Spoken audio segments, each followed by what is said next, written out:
RS Praveen గారు నమస్తే. నిన్న చూసాము స్టేట్మెంట్లు వరుసగా మీకు గత కొద్ది రోజులుగా కేటీఆర్ త్వరలో అరెస్ట్ కాబోతున్నారని ఈ రోజు కూడా ఒక టాక్. దీన్ని ఎలా చూస్తారు? నిజంగా అరెస్ట్ కావాల్సిన వాళ్ళు ఇలా ముఖ్యమంత్రి పీఠంలో ఉన్నారు. నిజంగా అరెస్ట్ కావాల్సిన వాళ్ళు ఇలా రెవెన్యూ శాఖ మంత్రిగా ఉన్నారు.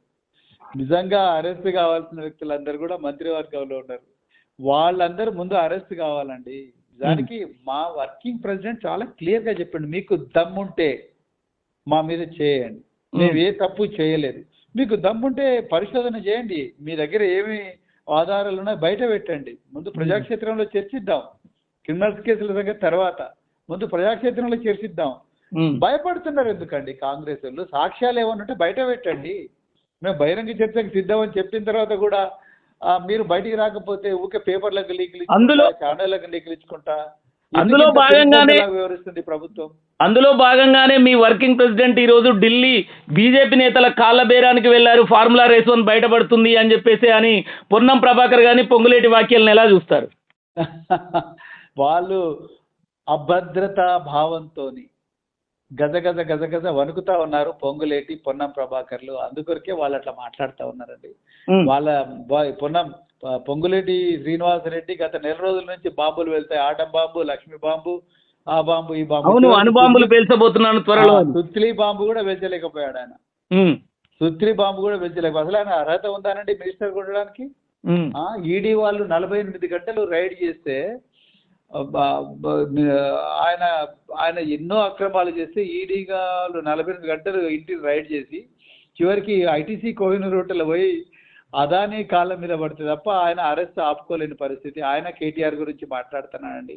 కేటీఆర్ అనే ఒక నాయకుడు, ఒక గొప్ప స్వాప్నికుడు. అదే విధంగా ఆయన తెలంగాణను ప్రపంచ పటంలో నిలబెట్టిన ఒక గొప్ప దార్శనికుడు కేటీఆర్. ఆయన గురించి మాట్లాడే అర్హత పొంగులేటి శ్రీనివాసరెడ్డికి ఉందా? పొంగులేటి శ్రీనివాస్ ఏం చేసిండండి? దొడ్డిదారిన కాంట్రాక్టులు తీసుకోవడం తప్ప ఏం చేసిండు చెప్పండి. ఫైనల్ గా ఆర్ఎస్ ప్రవీణ్ కుమార్ గారు ఈ రోజు ముఖ్యమంత్రి వ్యాఖ్యలు చూసుకున్నట్లయితే అసెంబ్లీకి రమ్మను, ముందుగా అసెంబ్లీకి రాని ప్రతిపక్ష నేత ఉంటారా, ముందుగా అసెంబ్లీకి రమ్మను, అసెంబ్లీకి డుమ్మా కొడుతున్నాడు స్కూల్ పిల్లోళ్ళగా అనేది సీఎం వ్యాఖ్యలు చూసారా? మీరు ముఖ్యమంత్రి గారికి ముందు ఆయన దగ్గర ఎవరు అసెంబ్లీకి వస్తున్నారా వస్తలేరా అనేది ఇష్యూ కాదు. ముందు ముఖ్యమంత్రి గారి దగ్గరగా ఏమేమి ఆధారం ఉన్నాయో ప్రజాక్షేత్రంలో అమరవీరుల స్తూపం దగ్గర ముందు పెట్టమని చెప్పండి. దానికి కేసీఆర్ గారు అక్కర్లేదు, మా దగ్గర ఒక ఎమ్మెల్యే చాలు, మా పార్టీలో ఒక ఎమ్మెల్యేనో ఒక ఎమ్మెల్యే చాలు రేవంత్ రెడ్డితో డిబేట్ చేయడం కోసం. ఒక తెలంగాణ రాష్ట్రానికి తొలి ముఖ్యమంత్రి, తెలంగాణ రాష్ట్రాన్ని సాధించిన ఒక గొప్ప విప్లవకారుడు కేసీఆర్ గారు అవసరం లేదు. తెలంగాణలో ఇప్పుడున్న ముఖ్యమంత్రి రేవంత్ రెడ్డి గారికి ఒక ఎమ్మెల్యే చాలు. ఆయన రమ్మనండి. ముందు ఆయన రేవంత్ రెడ్డి గారు ఎందుకు భయపడుతున్నారు వాస్తవాలు ముందర పెట్టడానికి?